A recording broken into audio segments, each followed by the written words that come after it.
Hello guys, welcome to the new session of ग्रेस्कल GS. और आज का हमारा टॉपिक है प्लानिंग कमीशन।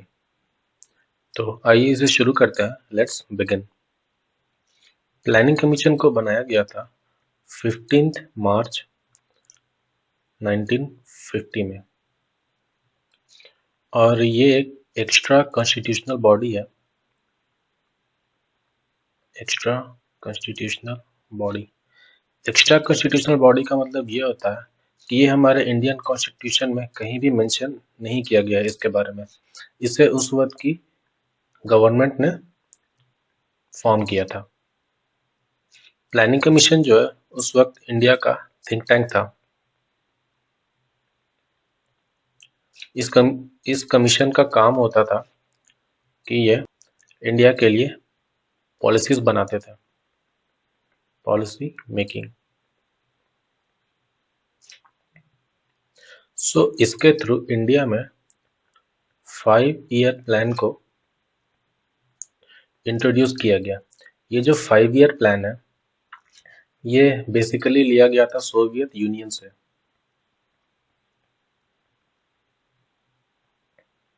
इस 5 ईयर प्लान में होता क्या था कि गवर्नमेंट जो है वो नेक्स्ट 5 ईयर की पॉलिसी एक साथ बना देती थी और फिर उसे अगले 5 सालों में इम्प्लीमेंट किया जाता था। फिर उसके बेसिस पर नेक्स्ट 5 ईयर की पॉलिसी तैयार की जाती थी। तो इनका टेन्यूर 5 ईयर का होता था और ये उसी के बेसिस पर आगे चलते जाते थे। अब आइए हम लोग प्लानिंग कमीशन के मॉडल के बारे में जान लेते हैं। ये पिरामिड है और ये समझ लीजिए प्लानिंग कमीशन है, और इसका जो चेयरपर्सन होता था वो होता था प्राइम मिनिस्टर ऑफ इंडिया। ये है एक्स ऑफिशियो चेयरमैन। फिर इसके नीचे एक डेप्यूटी चेयरमैन होता था।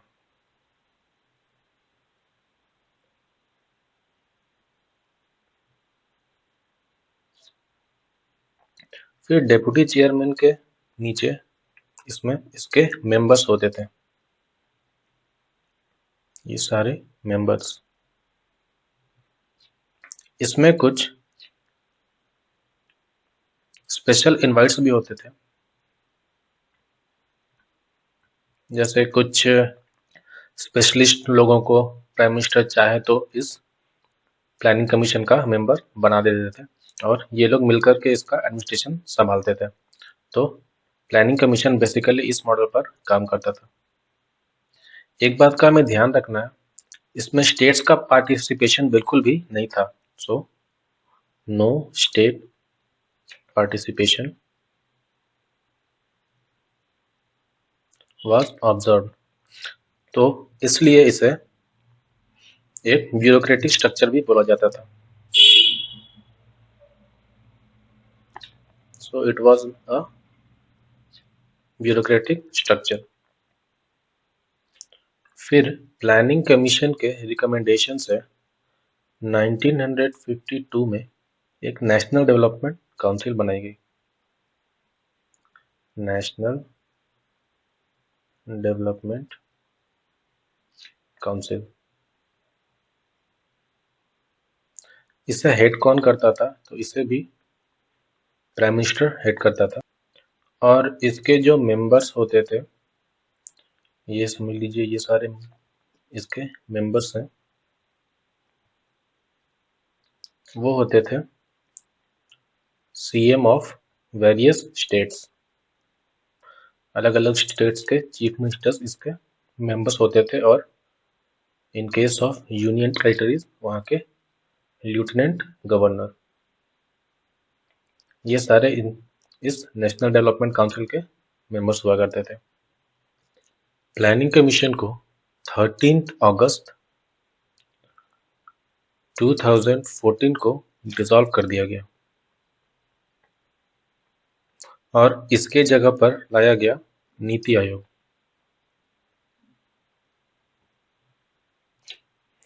इसके बारे में भी हम बाद में पढ़ेंगे। अभी फिलहाल हम प्लानिंग कमीशन पर ही कंसंट्रेट करते हैं। तो गाइस अब हम देखेंगे कि इसका वर्किंग स्ट्रक्चर क्या था। तो कैबिनेट जो है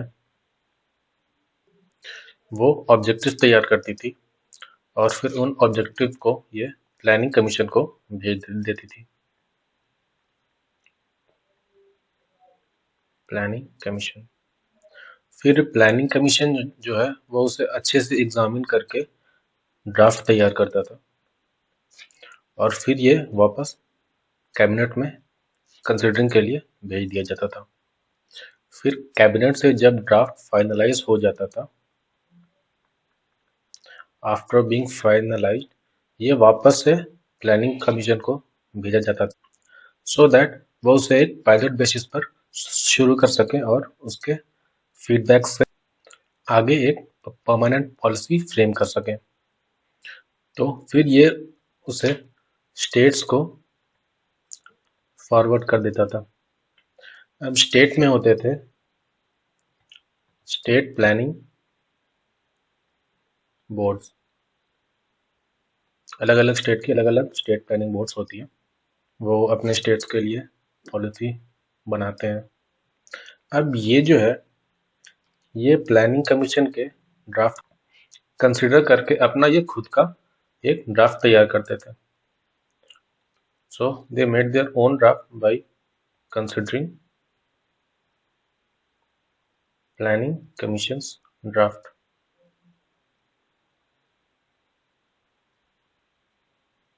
फिर वो अपने स्टेट के अलग अलग डिस्ट्रिक्ट में उसे फॉरवर्ड कर देते थे। फिर वो अलग अलग डिस्ट्रिक्ट प्लानिंग कमिटीज में जाता था और मेट्रोपॉलिटन प्लानिंग कमिटीज में, मेट्रोपॉलिटन प्लानिंग कमिटी।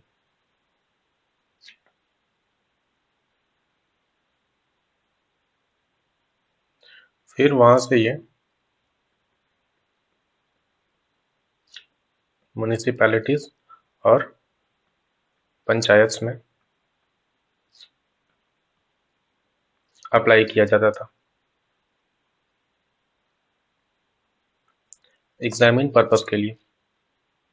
फिर कुछ समय तक 1 साल या 6 महीने या 2 साल यहाँ पर देखा जाता था कि जो भी ड्राफ्ट जो भी पॉलिसी इन लोगों ने तैयार करके भेजी है उसका क्या इफेक्ट है, वो सही से काम कर रहा है कि नहीं, इससे हमारे लोगों को बेनिफिट्स मिल रही है या नहीं, कहीं कुछ प्रॉब्लम तो नहीं हो रही। तो ये कुछ समय तक एक पायलट बेसिस पर देखा जाता था। फिर यहाँ से जो रिजल्ट्स आते थे, results in the sense feedback,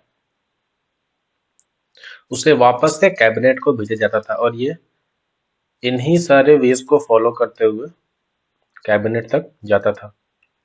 फिर इसके फीडबैक को जब कैबिनेट कंसिडर कर लेती थी, आफ्टर कंसिडरेशन अगर सब कुछ ठीक होता था तो फिर ये नेशनल डेवलपमेंट काउंसिल को भेजा जाता था कि ये हमने पॉलिसी तैयार की है और ये उसका फीडबैक है। और फिर जब नेशनल डेवलपमेंट काउंसिल उसे एग्री कर जाती थी तो फिर उसे पार्लियामेंट में बिल पास होने के लिए भेज दिया जाता था।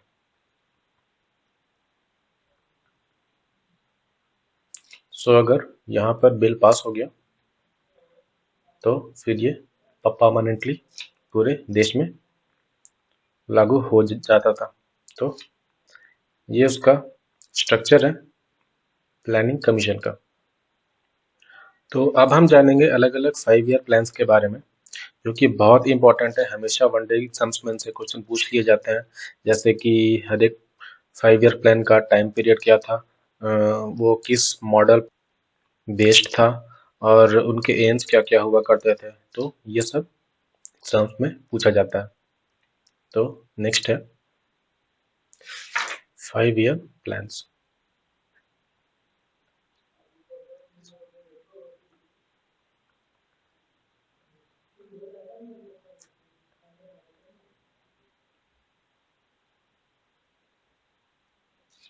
तो ऐसे टोटल 12 5 ईयर प्लान्स बनाए गए थे। जिसमें से जो पहला 5 ईयर प्लान है, फर्स्ट 5 ईयर प्लान, इसका टाइम पीरियड था 1951 से 1956 तक का, और इसमें हम लोगों ने एग्रीकल्चर पर फोकस किया था। इसका जो मेन फोकस था वो था rapid development of agriculture and food self sufficiency. Food self sufficiency, ये जो है ये हैरोल्ड डोमर मॉडल पर बेस्ड था। ध्यान दीजिएगा, इससे बार बार क्वेश्चन आ जाता है। सो it was based on Harold Domar model. इस मॉडल के जो चीफ आर्किटेक्ट थे उनका नाम था के.एन. राज। इसने फोकस किया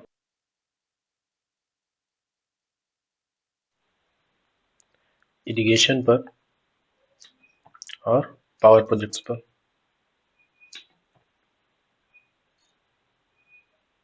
So these were the top priorities of the Harry Domar model. इसमें कम्युनिटी डेवलपमेंट प्रोग्राम्स भी लॉन्च किया गया था।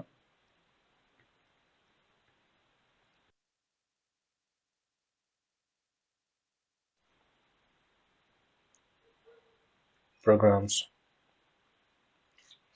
और ये जो है ये हाईली सक्सेसफुल रहा था, और हमने समय रहते ही इसका टारगेट अचीव कर लिया था। और इसमें इंडस्ट्रियलाइजेशन पर भी बहुत थोड़ा सा लिमिटेड अटेंशन दिया गया था इंडस्ट्रीज पर। सो ऑटोमोटिव फैक्ट्री स्टैब्लिश किया गया चितरंजन में, ये वेस्ट बंगाल में पड़ता है। और एक फर्टिलाइजर इंडस्ट्री भी लगाई गई, फर्टिलाइजर इंडस्ट्री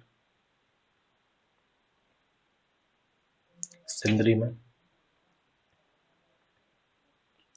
और इंडियन टेलीफोन इंडस्ट्री भी सेटअप किया गया, इंडियन टेलीफोन इंडस्ट्री सेटअप किया गया था बेंगलोर में।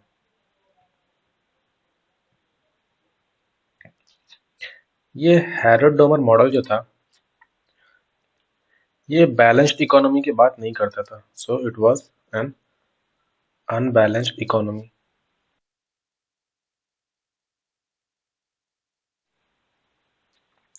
ये सिर्फ एग्रीकल्चर सेक्टर की बात करता था, इसीलिए ये अनबैलेंस्ड था।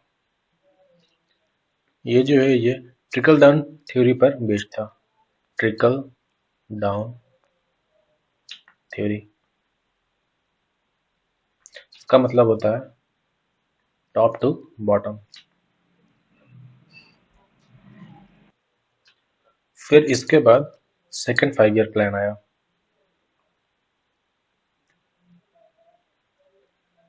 सेकेंड 5 ईयर प्लान, इसका जो टाइम पीरियड है वो है 1956 से 1956 से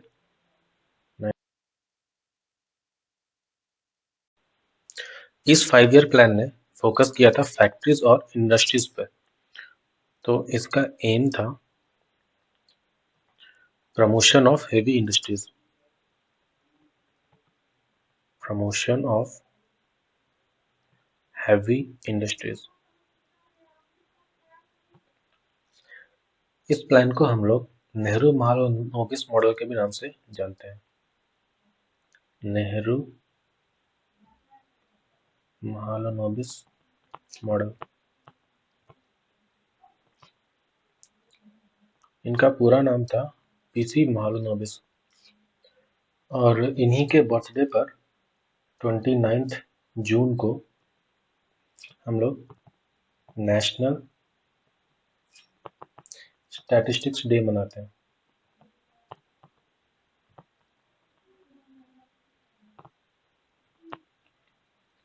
अब इस मॉडल के थ्रू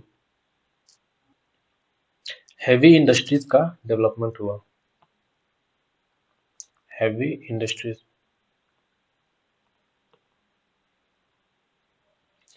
जिसने बहुत बड़े पैमाने पर एम्प्लॉयमेंट क्रिएट किया। लार्ज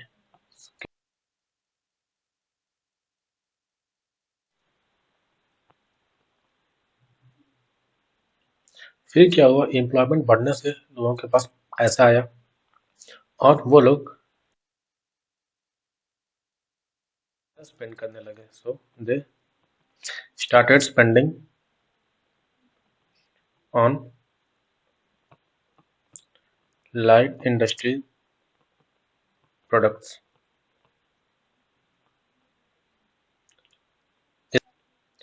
इससे हमारे देश में लाइट इंडस्ट्रीज का भी डेवलपमेंट शुरू हो गया।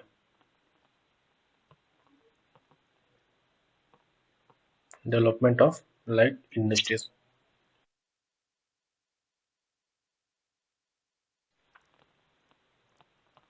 Trickle down theory.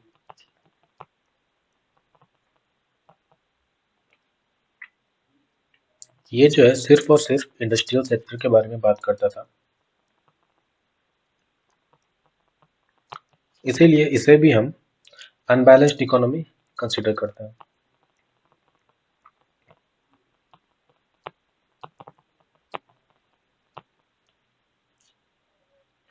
इसी 5 ईयर प्लान के अंदर इंडिया में 3 स्टील प्लांट्स बनाए गए।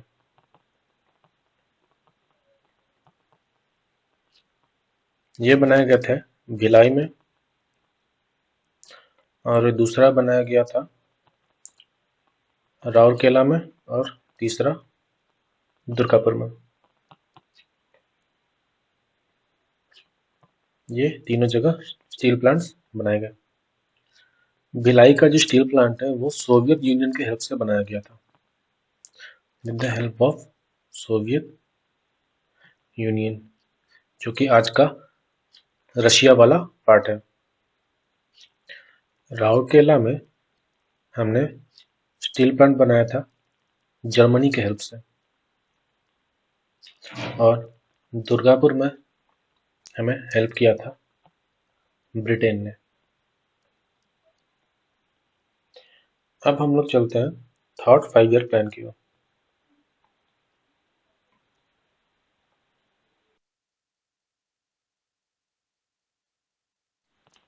5 ईयर प्लान,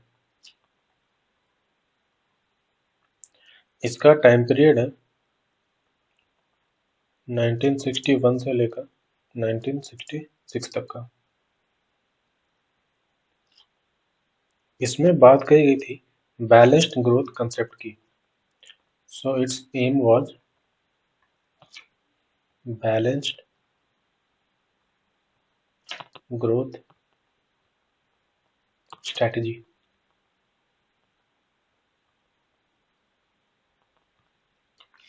इसका मतलब था कि अब हम लोग सेल्फ रिलायंस हो जाएंगे और हमारी इकोनॉमी जो है वो हो जाएगी सेल्फ जनरेटिंग इकोनॉमी। बट ये जो प्लान था it was a complete failure.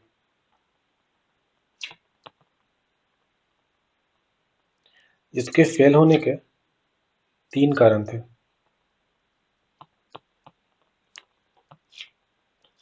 जिसमें से पहला था 1962 में चाइनीज एग्रेशन।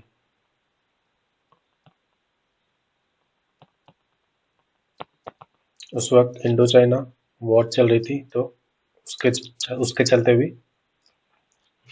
इसमें प्रॉब्लम आया था। दूसरा था India Pakistan war. Indo Pakistan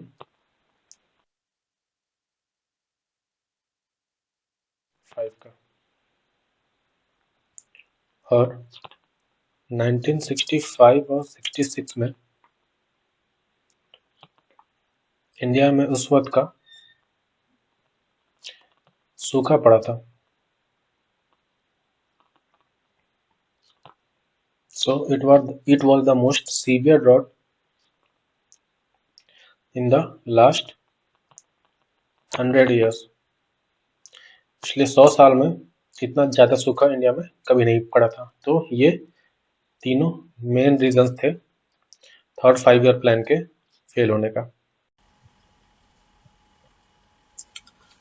इसके जो अनफिनिश्ड टारगेट्स थे उसे पूरा करने के लिए ये 3 एनुअल प्लान, ये 1 साल के लिए एक आता था और इसका जो टाइम पीरियड था 1966 से 69 तक का। और इसी बीच मिड 60s में आया था हमारा ग्रीन रिवॉल्यूशन।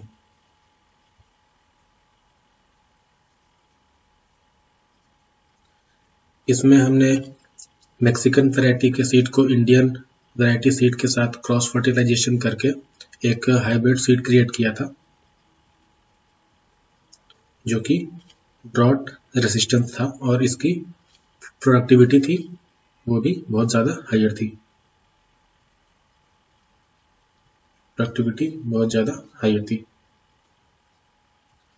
फिर इसके बाद आया हमारा fourth 5 year plan. Fourth 5 year plan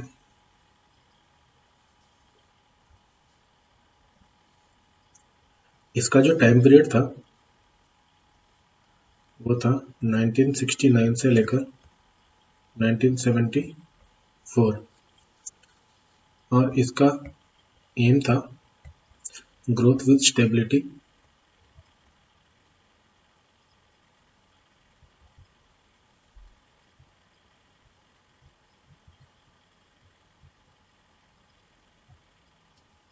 and progress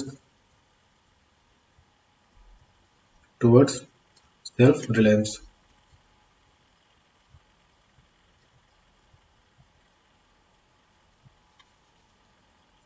exams में मोस्टली जो भी ये 5 ईयर प्लान से इनका एम पूछ लिया जाता है, तो इस पे आप लोग ज़्यादा ध्यान देंगे।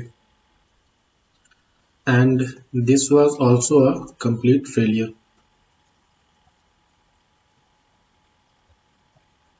due to the following reasons। इसमें सबसे पहला है instability of prices।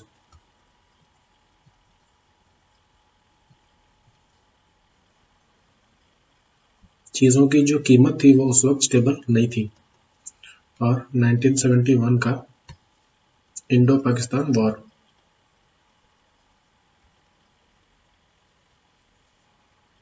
फिर 1972 में इंडिया में फिर से सूखा पड़ा था। सो it was a complete failure. फिर आता है fifth 5 year plan. Fifth 5 year plan और इसका टाइम पीरियड है 1974 से 1979 तक का। इसमें जो है गरीबी हटाने की बात कही गई, तो इसका एम था गरीबी हटाओ,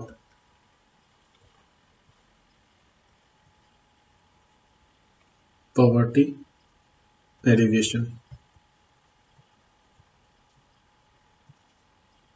इसमें बात कही गई सेल्फ रिलायंट अटेंड करने की, attainment of self reliance, attainment of better income and significant increase in domestic rate of savings.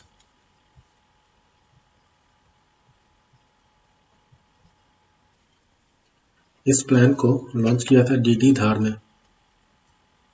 So it was launched by DD Dhar. इसी प्लान के through public distribution system launch किया गया। Public distribution system, और इसके under बनाया गया national minimum needs programme. इस programme के तहत बात की गई कि हम अपने देश के लोगों को एटलीस्ट जो बेसिक रिक्वायरमेंट्स होती है, उनकी जो बेसिक नीड्स होती है, वो हम प्रोवाइड करेंगे, जो कि है elementary education,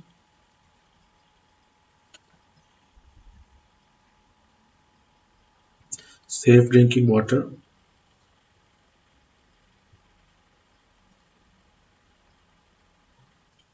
health care,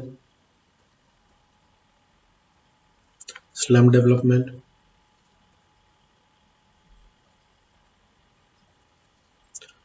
roads, electrification, etcetera.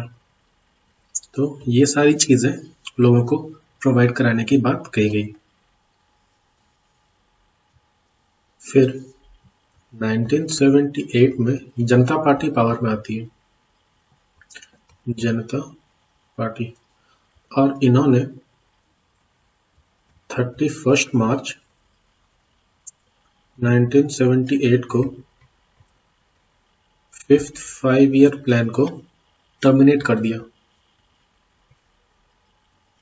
और फिर उन्होंने लॉन्च किया एनुअल प्लान्स।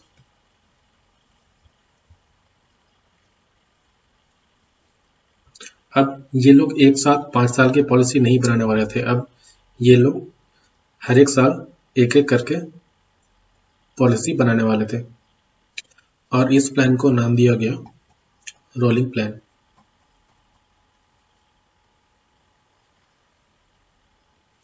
ये जो है 3 तरह का होता था। पहला होता था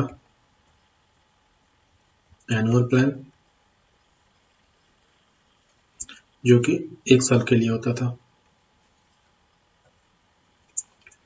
उसके बाद था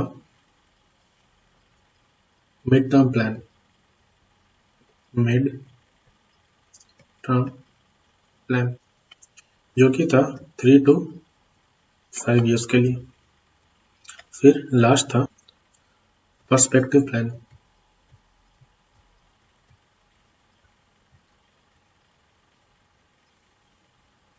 तो ये आता था 10 से 15 साल के लिए। एनुअल प्लान जो था ये हर साल बनाया जाता था, और जब इसका टारगेट अचीव हो जाता था तो फिर इसके फीडबैक के बेसिस पर मिड टर्म प्लान लॉन्च किया जाता था। फिर इससे जो इसका जो भी रिजल्ट आता था, उसके फीडबैक से उसके बेसिस पर एक लॉन्ग टर्म प्लान बनाया जाता था, जिसे पर्सपेक्टिव प्लान बोलते थे।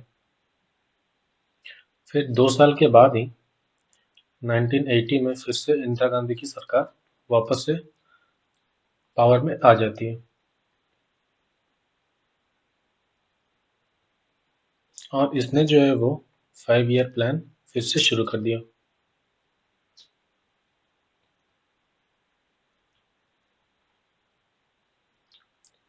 फिर इसके बाद शुरू होता है हमारा 6th 5 ईयर प्लान।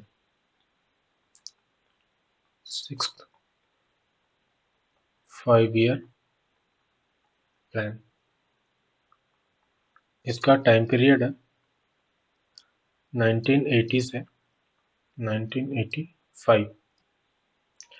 इसमें जो है नेशनल फैमिली प्लानिंग को हाई प्रायोरिटी पर रखा गया।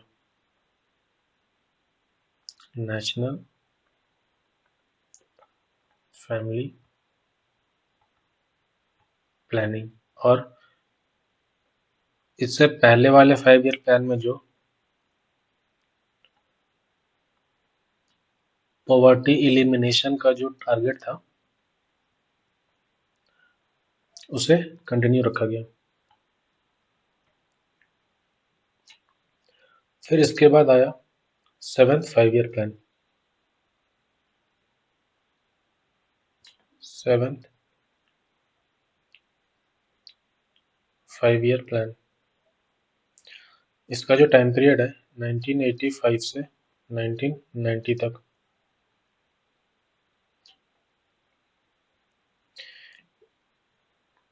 इस वक्त तक इंदिरा गांधी की डेथ हो चुकी थी। इंदिरा गांधी की डेथ हो चुकी थी और ये जो एरा था ये था राजीव गांधी का।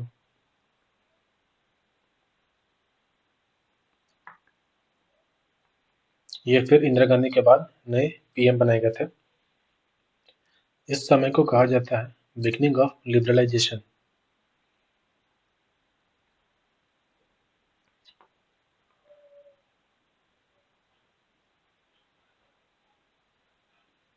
Of Indian economy.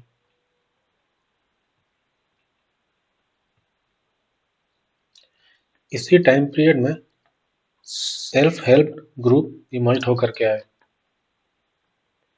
Self help groups, ये जो सेल्फ हेल्प ग्रुप है ये आपस में ही 10 से 15 लोगों का एक ग्रुप होता है जिसमें ये लोग अपने अपने पर्सनल फंड से थोड़े थोड़े पैसे कंट्रीब्यूट करते हैं जो कि ग्रास रूट लेवल पर डेवलपमेंट के काम में लाए जाते हैं। ग्रास रूट लेवल पर डेवलपमेंट के काम में। सो ये क्या करते हैं बेसिकली पूलिंग ऑफ फंड्स। अपने घर से थोड़े थोड़े पैसे ला करके ये आपस में जमा करते जाते हैं, स्मॉल अमाउंट ऑफ मनी। और ये लोग एक ही लोकेशन से बिलोंग करते हैं, किसी एक ही गांव के होते हैं, तो इनके बीच एक बहुत अच्छा बॉन्डिंग होता है। फिर ये लोग पैसे इकट्ठे करके उससे डेवलपमेंटल काम के लिए उसे यूज करते हैं। हमारे देश में 90% सेल्फ हेल्प ग्रुप है, उसे वुमेन रन कर रही हैं। इसे हम माइक्रो फाइनेंस इंस्टीट्यूशन भी बोल सकते हैं।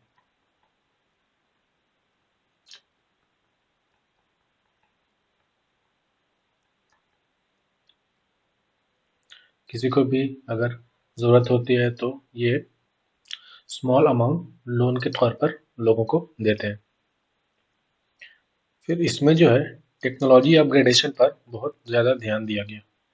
एक सेकेंड, इसको मैं हटा देता हूँ। हाँ, इसमें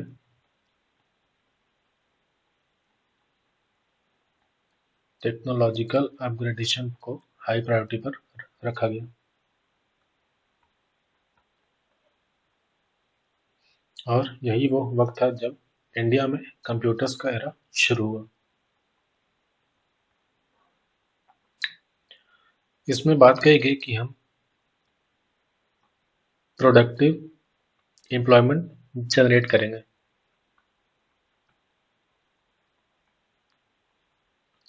इसके लिए एक स्कीम लाई गई, जवाहर रोजगार योजना। ये जो है ये डीआरडीए के अंदर काम करता था, डिस्ट्रिक्ट रूरल डेवलपमेंट एजेंसी। सो ये सारी बातें 7th 5 ईयर प्लान के अंदर कही गई थी। फिर 1990 से 1992 तक इन 2 सालों में हमने फिर से एनुअल प्लान इम्प्लीमेंट किया था। क्योंकि उस वक्त कुछ क्राइसिस आ गया था, जिसके चलते हम 5 ईयर प्लान को कंटिन्यू नहीं कर पाए और 2 साल तक एनुअल प्लान इम्प्लीमेंट किया गया था। फिर आता है 8th 5 ईयर प्लान।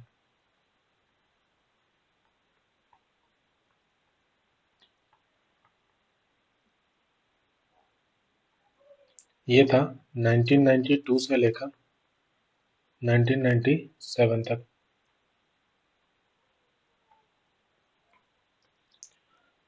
इस वक्त क्या था, इंडिया जो है ये इकोनॉमिक डिप्रेशन से जूझ रहा था।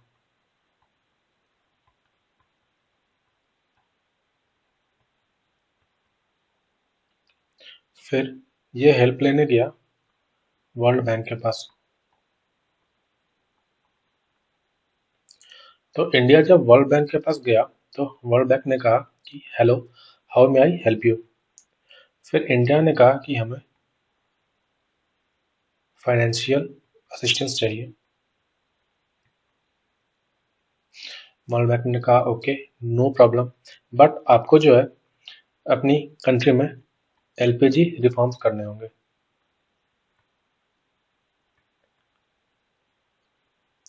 लिबरलाइजेशन, प्राइवेटाइजेशन और ग्लोबलाइजेशन।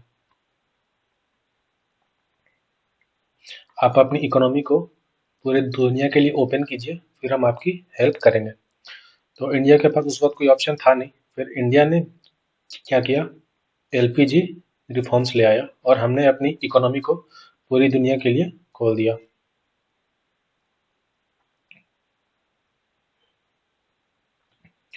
फिर उसके बाद वर्ल्ड बैंक और आईएमएफ ने इंडिया को लोन प्रोवाइड किया। इट्स लोन प्रोवाइड किया $7 बिलियन का। और एक कंडीशन रखी कि आप अपनी कंट्री में एलपीजी को इम्प्लीमेंट कीजिए। ये एलपीजी क्या है, तो लिबरलाइजेशन, प्राइवेटाइजेशन और ग्लोबलाइजेशन इम्प्लीमेंट कीजिए। तो इसका एम था एलपीजी। इसमें नई इकोनॉमिक पॉलिसी को इंट्रोड्यूस किया गया।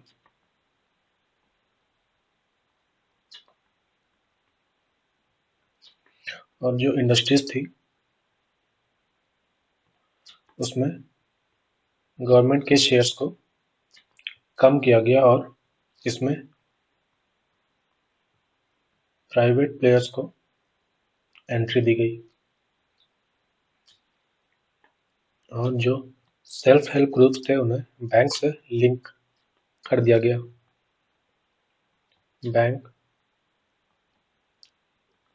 लिंकेज प्रोग्राम लॉन्च किया गया। सो 8th 5 ईयर प्लान में ये सारी चीजें हुई थी। फिर आया 9th 5 ईयर प्लान का टाइम। 9th 5 year plan.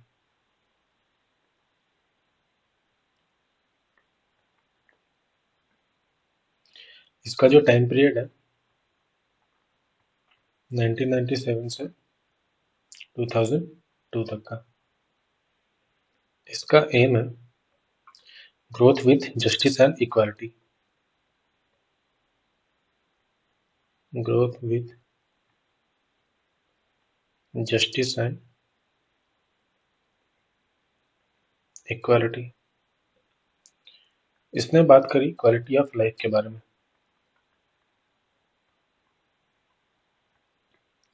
इसने बात किया रीजनल बैलेंस के बारे में।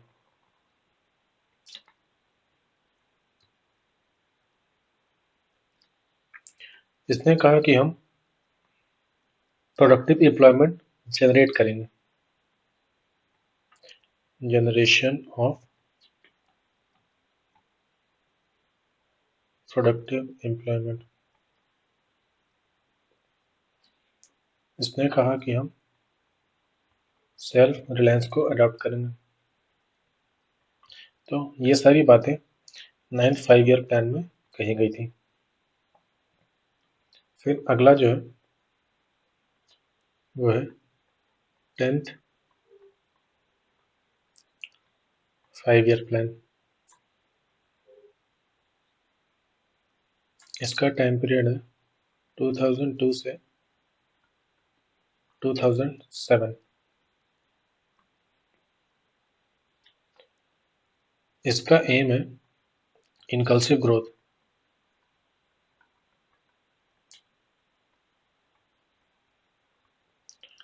ये बहुत बार एग्जाम्स में आ चुका है। क्वेश्चन ऐसे आता है कि इनकल्सिव ग्रोथ जो है ये किस 5 ईयर प्लान का एम था। तो इस पर आप लोग ध्यान देंगे। इसमें हमने कहा कि हम पॉवर्टी को कम करेंगे और एडिशनल गेनफुल एम्प्लॉयमेंट क्रिएट करेंगे। सो रिडक्शन ऑफ पॉवर्टी,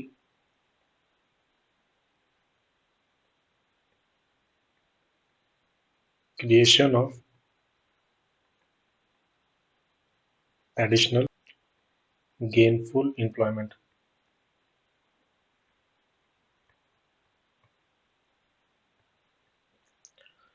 फिर हमने बात करी एग्रीकल्चरल डेवलपमेंट की।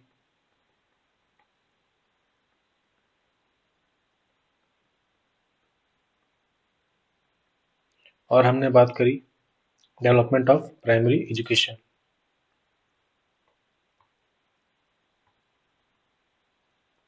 हमने कहा कि हम इन्फेंट मोर्टेलिटी रेट को कम करेंगे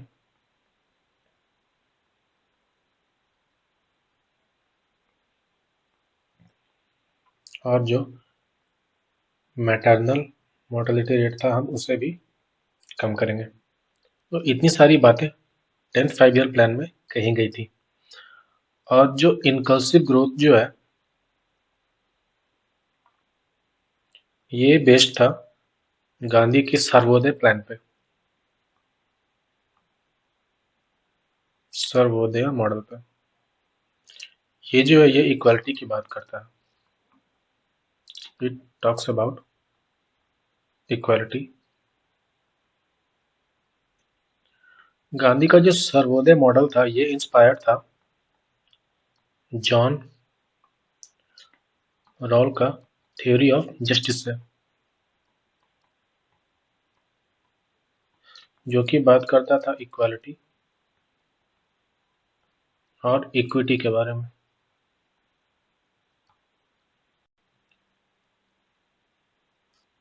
फिर इसके बाद आता है 11th 5 ईयर प्लान।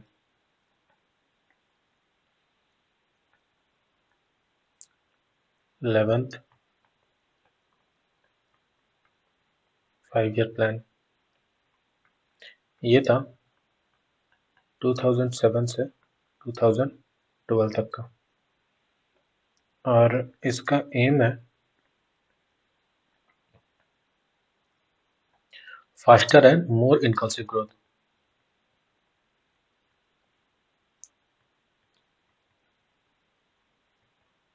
इनकल्सिव ग्रोथ। इसमें हमने जो मिलेनियम डेवलपमेंट गोल्स सेट किए थे, मिलेनियम डेवलपमेंट गोल्स, हमने कहा कि हम इसे 2015 तक अचीव करने की कोशिश करेंगे। तो आइए हम लोग पहले देख लेते हैं कि ये गोल्स क्या क्या थे। तो इसमें पहला है हमें हमारे लिटरेसी रेट को इंक्रीज करके 80% तक ले जाना है। दूसरा है इन्फेंट मोर्टेलिटी रेट को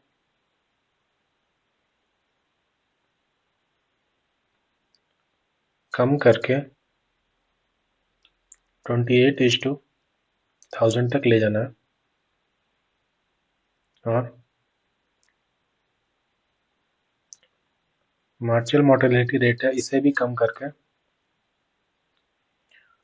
1:1000 के रेशियो तक लाना है।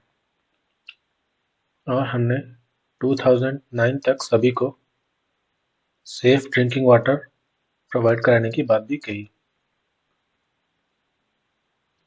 Safe drinking water to everyone.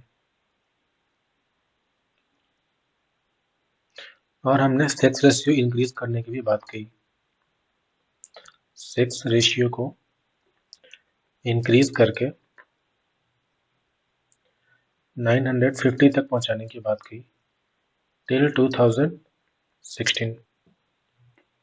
और हमने कहा कि हम 2012 तक सारे विलेजेस में ब्रॉडबैंड कनेक्शन देंगे।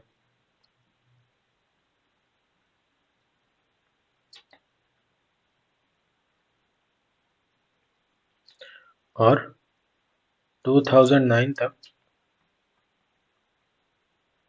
सारे विलेजेस में टेलीकम्युनिकेशन की सुविधा होगी।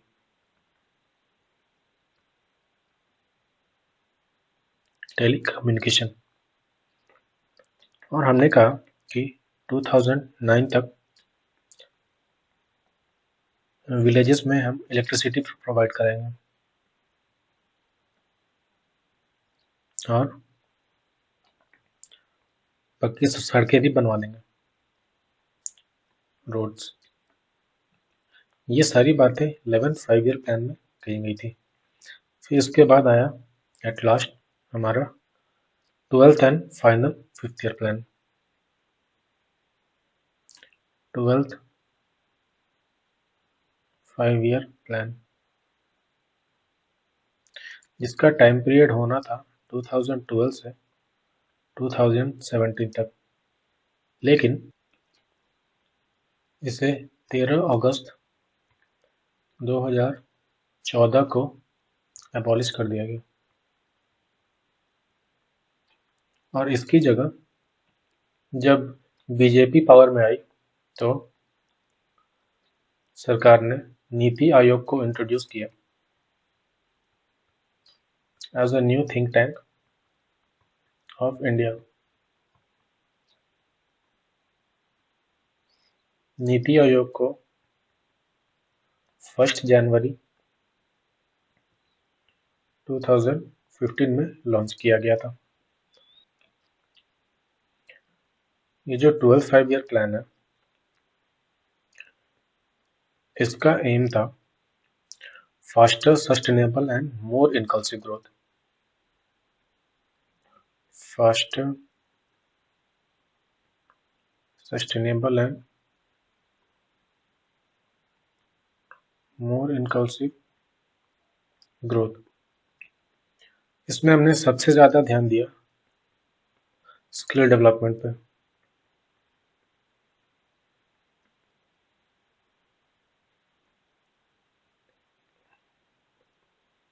और हमने हेल्थ केयर पर भी ध्यान दिया।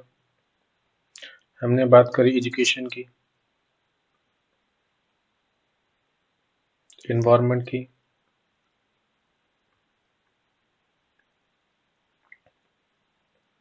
हमने कहा कि हम नेचुरल रिसोर्सेज के इंफ्रास्ट्रक्चर को डेवलप करेंगे।